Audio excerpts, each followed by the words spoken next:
Now, the leaders of Britain and China have called for a comprehensive strategic partnership to deepen ties between their nations at, of course, a time of growing global uncertainty.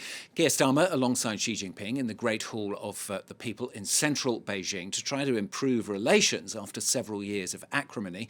Neither man publicly mentioning Donald Trump, but the American president's challenges to the post-Cold War order clearly on their minds. In recent years, there have been twists and turns in China-UK relations, which are not in the interests of both countries.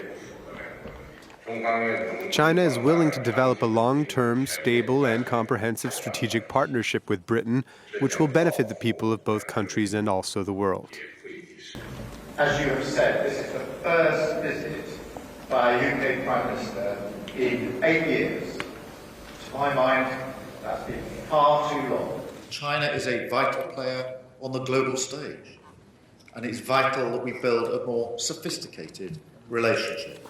Keir Starmer there. Well, let's cross to Beijing then, talk to our correspondent Jan Camenzind Broomby, who joins us now. Jan, we heard a little bit of what the two men had to say, but give us a little bit more detail.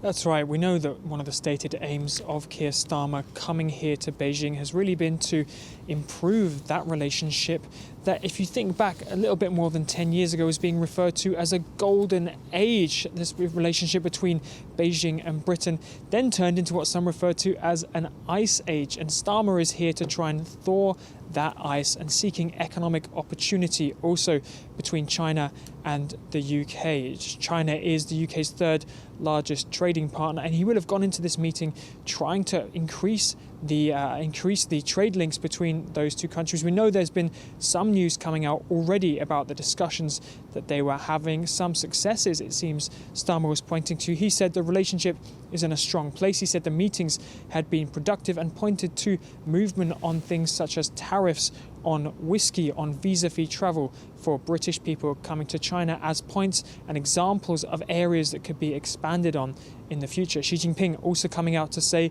that there could be more cooperation with the United Kingdom in the future, especially in the areas of education and on healthcare.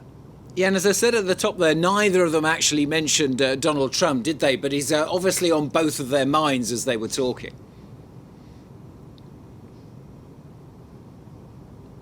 That's right. The name Donald Trump hasn't come up yet as far as we know, but that is definitely something that will be in the back of both of these leaders' minds as they're engaging in these meetings in the next few days.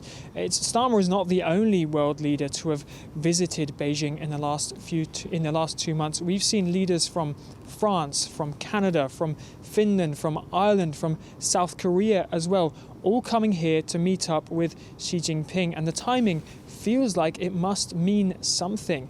This comes at a time where Donald Trump has been pushing away some of his Western, some of his European allies. State media here in China has been talking about a growing divide between Trump and Europe, and into that divide, Beijing really has sprung up and is trying to make use of this to try and deepen its connections. And it's also, of course, European allies, Canadian allies, Starmer himself, trying to hedge a little bit, trying to improve that relationship with China, but also trying to tread a careful balance, not trying to anger Donald Trump. We saw Mark Carney, the Canadian Prime Minister here just some weeks ago, really drew the ire of Trump after signing agreements with the Chinese, leading to a threat of a 100% tariff. Starmer has said that he will not be forced to choose between Beijing or Washington.